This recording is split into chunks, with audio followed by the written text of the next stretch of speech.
সোৱা আজি আমি chapter 2 start কৰিবলৈ গৈ আছো ফিজিক্সৰ আৰু এটো হৈছে কি ইলেক্ট্ৰিক পটেনশিয়াল এণ্ড ক্যাপাসিটেন্স ঠিক আছে তো চ্যাপ্টাৰটোৰ নাম হৈছে ইলেক্ট্ৰিক পটেনশিয়াল এণ্ড ক্যাপাসিটেন্স আৰু আজি আমি প্ৰথমতে পঢ়িম ইলেক্ট্ৰিক পটেনশিয়াল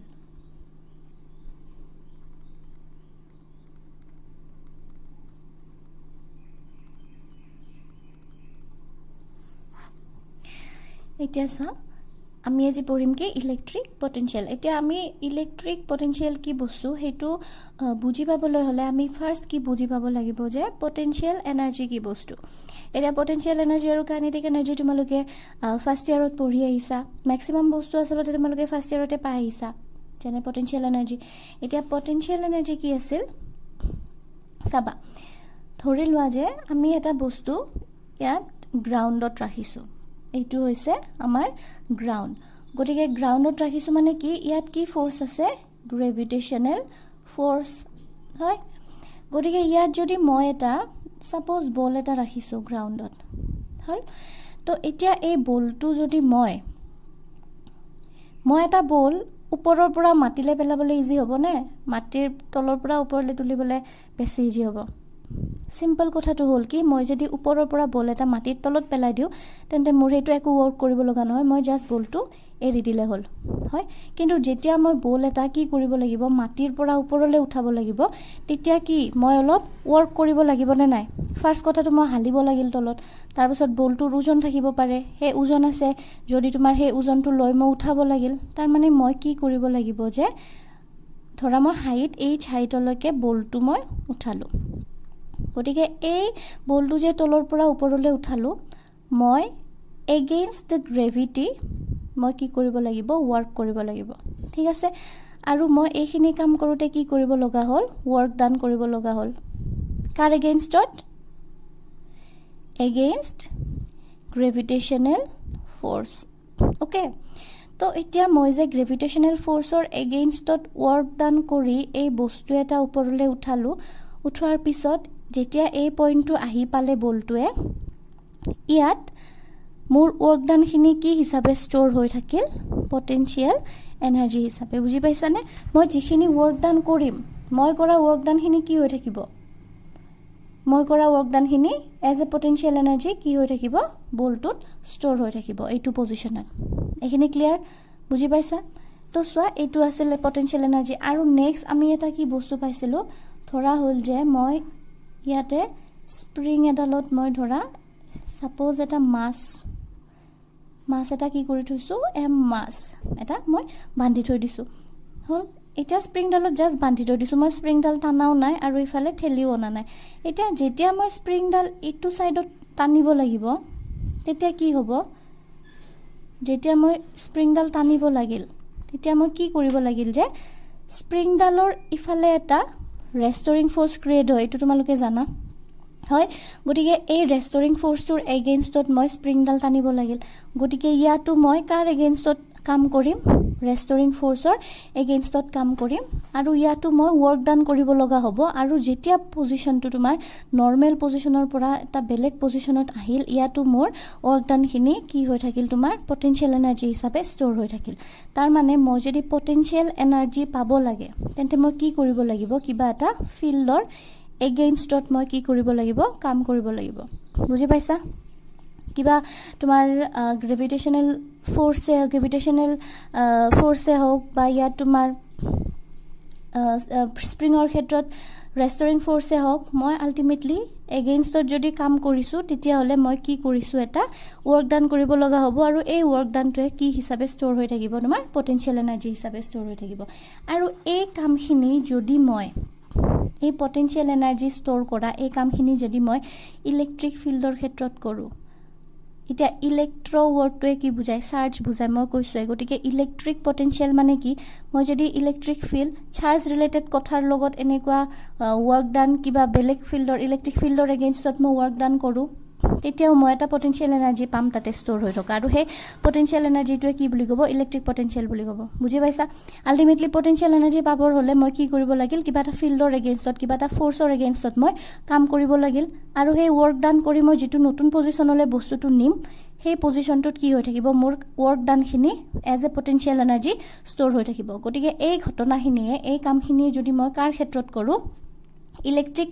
ফিল্ডৰ এগেইনষ্টত যদি কৰোঁ তেন্তে তাক কি বুলি ক'ম আমি ইলেক্ট্ৰিক পটেনশিয়াল বুলি ক'ম ঠিক আছে সাপোজ মই এখন ইলেক্ট্ৰিক ফিল্ড ক্ৰিয়েট কৰিম ইলেক্ট্ৰিক ফিল্ড ক্ৰিয়েট হ'বৰ কাৰণে কি লাগিব চাৰ্জ লাগিব হয়নে আৰু ইলেক্ট্ৰিক ফিল্ডৰ ডাইৰেকশন কৰ পৰা কলৈকে direction of electric field direction of electric field সদায় কৰ পৰা পজিটিভ টু নিগেটিভ হয়নে ডাইৰেকশন অফ ইলেক্ট্ৰিক ফিল্ড সদায় পজিটিভ টু নিগেটিভ সাপোজ মই ইয়াত অলপ পজিটিভ চাৰ্জ ৰাখিছো আৰু ইয়াত মই নিগেটিভ চাৰ্জ ৰাখিছো এনেকে গটিকে দুটা এটা পজিটিভ আৰু এটা নিগেটিভ চাৰ্জৰ মাজত কি হয় ইলেক্ট্ৰিক ফিল্ড লাইনছৰ বা ইলেক্ট্ৰিক ফিল্ডৰ ডাইৰেকশন কেনেকৈ হ'ব এনেকৈ হ'ব ন পজিটিভৰ পৰা সদায় নিগেটিভৰ ফালে ইলেক্ট্ৰিক ফিল্ডৰো ডাইৰেকশন আৰু ইলেক্ট্ৰষ্টেটিক ফ'ৰ্চৰো ডাইৰেকশন মানে যদি মই ইয়াত এটা পজিটিভ চাৰ্জ ৰাখো ইয়াত এটা নিগেটিভ চাৰ্জ ৰাখো এই চাৰ্জ দুটাৰ মাজত কি ফ'ৰ্চ ডেভেলপ হ'ব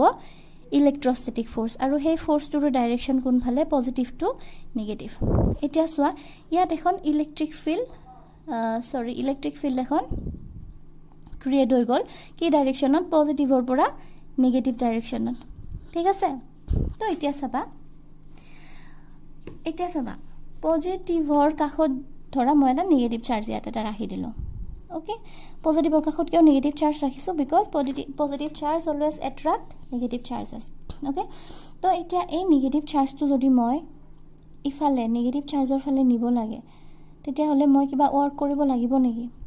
মই একো কাম কৰিব নালাগে কিয় একো কাম কৰিব নালাগে ধৰি লোৱা যে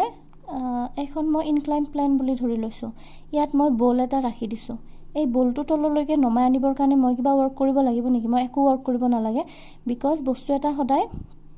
মানে তোমাৰ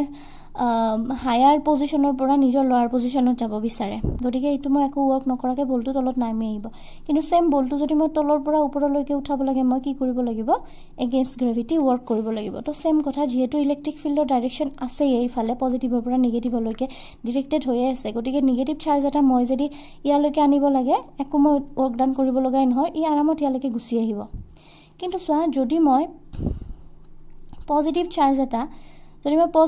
এটা কি কৰিব লাগে নিগেটিভ সাইডৰ পৰা মই পজিটিভ সাইডলৈকে আনিব লাগে মই কি কৰিব লাগিব এগেইনষ্ট ইলেক্ট্ৰিক ফিল্ড মই ৱৰ্ক ডান কৰিব লাগিব বুজি পাইছানে আমাৰ ইলেক্ট্ৰিক ফিল্ডৰ ডাইৰেকশন আছিল ইফালে ইলেক্ট্ৰিক ফিল্ডৰ ডাইৰেকশনে কোৱা বা ইলেক্ট্ৰষ্টেটিক ফ'ৰ্চৰ ডাইৰেকশনে কোৱা আছিল এইটো সাইডত পজিটিভ টু নিগেটিভ গতিকে মই যেতিয়া পজিটিভ চাৰ্জ এটা ইফালৰ পৰা এই পজিটিভ সাইডত আনিব লাগিল তেতিয়া মই কাৰ এগেইনষ্টত কাম কৰিব লাগিব ইলেক্ট্ৰিক ফিল্ডৰ এগেইনষ্টত বা ইলেক্ট্ৰষ্টেটিক ফ'ৰ্চৰ এগেইনষ্টত গতিকে এই চাৰ্জটো আনি মই এইখিনিত ৰাখিলো হয় গতিকে এই চাৰ্জটো ইয়াৰ পৰা ইয়ালৈকে আনিবৰ কাৰণে মোৰ কি কৰিব লগা হ'ল মই ৱৰ্ক ডান কৰিব লগা হ'ল বুজি পাইছা গতিকে মোৰ এই ৱৰ্ক ডানখিনি ইয়াত কি হিচাপে ষ্ট'ৰ হৈ থাকিব পটেনশিয়াল এনাৰ্জি ইয়াত আমি ইলেক্ট্ৰিক পটেনশিয়াল এনাৰ্জি বুলি ক'ম ইলেক্ট্ৰিক ৱৰ্ডটো লগাই দিছো যেহেতু আমি চাৰ্জৰ কথা পঢ়ি আছো ইলেক্ট্ৰিক পটেনশিয়াল এনাৰ্জি আৰু এখিনিকে সিম্পলি কি বুলি কয় ইলেক্ট্ৰিক পটেনশিয়াল বুলি কয় এটা ইলেক্ট্ৰিক পটেনশিয়াল কি বস্তু অলপ ধৰিব পাৰিছা হোৱাট ইজ ইলেক্ট্ৰিক পটেনশিয়াল মই জাস্ট এটো ইন্ট্ৰো ক্লাস এটা দিলো তোমালোকক ইলেক্ট্ৰিক পটেনশিয়ালৰ বিষয়ে তোমালোকে জানিবৰ কাৰণে বুজি পাইছানে গতিকে ইলেক্ট্ৰিক পটেনশিয়াল কেতিয়া ডেভেলপ হয় বুজি পাইছানে সাবা এতিয়া কথাটো হল কি ইলেক্ট্ৰিক পটেনশিয়ালতকে মোস্ট ইম্পৰ্টেন্ট কথাটো হৈছে কি ইলেক্ট্ৰিক পটেনশিয়াল ডিফাৰেন্স যেটো আমি সিম্পলি পটেনশিয়াল ডিফাৰেন্স বুলি কম বাৰে বাৰে আমি ইলেক্ট্ৰিক ৱৰ্ডটো লগাই না থাকো বিকজ আমি এতিয়া ইলেক্ট্ৰষ্টেটিক্সে পঢ়ি আছো চাৰ্জৰ কথাই পঢ়ি আছো গতিকে ইয়াত সব ইলেক্ট্ৰিকৰ কথাই পঢ়িম বুজি পাইছানে গতিকে মই বাৰে বাৰে potential difference electric potential difference কৈ না থাকো মই জাস্ট অনলি কি বুলি কম পটেনশিয়াল ডিফাৰেন্স বুলি কম ঠিক আছে তো এতিয়া চাবা আৰু এটা एग्जांपल লৈছো এইখিনি আমি কি পঢ়িলো যে ইলেক্ট্ৰিক পটেনশিয়াল কি বস্তু আমি হেইটো পঢ়িছো ঠিক আছে গতিকে এতিয়া আকৌ এগেইন চাবা যে ইয়াতে এখন তোমাৰ ইয়াত পজিটিভ চাৰ্জ ৰাখিছো ইয়াত নেগেটিভ চাৰ্জ ৰাখিছো তো সিম্পলি ফিল্ডৰ ডাইৰেকশন কোন ফালে হ'ব অলৱেজ পজিটিভ টু নেগেটিভ হয় পজিটিভ টু নেগেটিভ এতিয়া চোৱা ধৰা একদম এইখিনিতে পজিটিভ চাৰ্জ এটা আছিল ইয়াক মই ইমান দূৰলৈকে আনিলো বুজি পাইছা তো ইমান দূৰলৈকে আনিলো মানে কি ইয়াত এটা ইলেক্ট্ৰিক পটেনশিয়াল ডেভেলপ হ'ল এইটো ইলেক্ট্ৰিক শুনা ইলেক্ট্ৰিক পটেনশিয়ালক সদায় আমি ভি ৰে বুজাম দেই মই তো ক'ব পাহৰি গৈছিলো তো ইয়াত চোৱা যে মই এইখিনিৰ পৰা এইখিনিলৈকে আনিলো গতিকে এইটো ধৰা মই এই পজিশন বুলি ধৰিছো চাৰ্জটোৰ গতিকে ইয়াত যেটো পটেনশিয়াল ডেভেলপ হ'ব ইয়াক মই ভি এ বুলি লিখিম ঠিক আছে এতিয়া ইয়াৰ পৰা মই আকৌ অলপ দূৰলৈকে আনিম চাৰ্জটো এইখিনিলৈকে আনিম এবাৰ চাৰ্জটো মই এইটো ধৰা বি পইণ্ট সো আমি ডিফাৰেন্স আছে না আগতে আছিল এইখিনিলৈকে এইবাৰ আৰু অলপ দূৰলৈকে আনিছো হয় না গতিকে এইটো ধৰা আমি ভি এ পইণ্ট বুলি ধৰিছো আৰু ইয়াতো এটা পটেনশিয়াল ডেভেলপ হ'ব এইটো আমি ভি বি বুলি ধৰিছো ঠিক আছে গতিকে ইয়াত এই ভি এ আৰু ভি বি এই দুটাৰ মাজত যেটো আমি ডিফাৰেন্স পাম ঠিক আছে এই ডিফাৰেন্সকে কি বুলি ক'ব পটেনশিয়াল ডিফাৰেন্স বুলি ক'ব কিয় পটেনশিয়াল ডিফাৰেন্স মানে হৈছে কি সাবট্ৰেকশন সিম্পলি মাইনাস কৰিব লাগে ডিফাৰেন্স মানে গতিকে ইয়াত অলৰেডি আমি এটা অলপ দূৰলৈকে আনিছো মানে কি ফিল্ডৰ এগেইনষ্টত অলপ কাম কৰিছো ইয়াত অলৰেডি এটা পটেনশিয়াল ডেভেলপ হৈ গল ভি এ আকৌ এগেইন ইখিনিৰ পৰা আমি আকৌ দূৰলৈকে আনিছো গতিকে কি হৈ গল আমি আকৌ বেছি ওয়াৰ্ক ডান কৰিব লগা হল হয় না গতিকে ইয়াত আৰু বেলেগ এটা পটেনশিয়াল ডেভেলপ হ'ব এইটো আৰু এইটো সমান নহয় বিকজ ইয়াৰ ডিসটেন্স এইটো কম দূৰত্বত আনিছো এইটো বেছি দূৰলৈকে আনিছো ওকে তো ধৰি লোৱা যে ইয়াত বেলেগ এটা পটেনশিয়াল ডেভেলপ হৈ গৈছে আৰু ইয়াক আমি কি বুলি ধৰিছো ভি বি বুলি ধৰিছো গতিকে এতিয়া এই দুটা পটেনশিয়ালৰ মাজত যেটো ডিফাৰেন্স আছে হেইটোকে আমি সিম্পলি কি বুলি কম পটেনশিয়াল ডিফাৰেন্স বুলি কম ঠিক আছে আজিলে এখিনিয়ে পঢ়ালো তোমালোকক এখিনি বুজি পাইছানে চাবা মই কাইলে আৰু এটা ক্লাস দিম হেইটোত মই তোমালোকক ম্যাথমেটিক্যাল ফৰ্মুলেশন বিলাক দিম যে ইলেক্ট্ৰিক পটেনশিয়াল ডিফাৰেন্স আমি ম্যাথমেটিক্যালি কেনেকৈ লিখো ঠিক আছে গতিকে পটেনশিয়াল কি বুজি পাইছা আৰু পটেনশিয়াল ডিফাৰেন্স আই হোপ বুজি পাইছা কালিৰ ক্লাসটোত মই আকৌ অলপ ভালকে বুজাই দিম তো এইখিনি অকমান কিতাপত পঢ়ি চাবা যাৰ যাৰ হাতত কিতাপ আছে অসমীয়া মিডিয়ামে হোক ইংলিশ মিডিয়ামে হোক এইখিনি অকমান পঢ়ি চাবা আৰু পঢ়ি চাই বুজি পালা নে নাই হেতু মোক জনাবা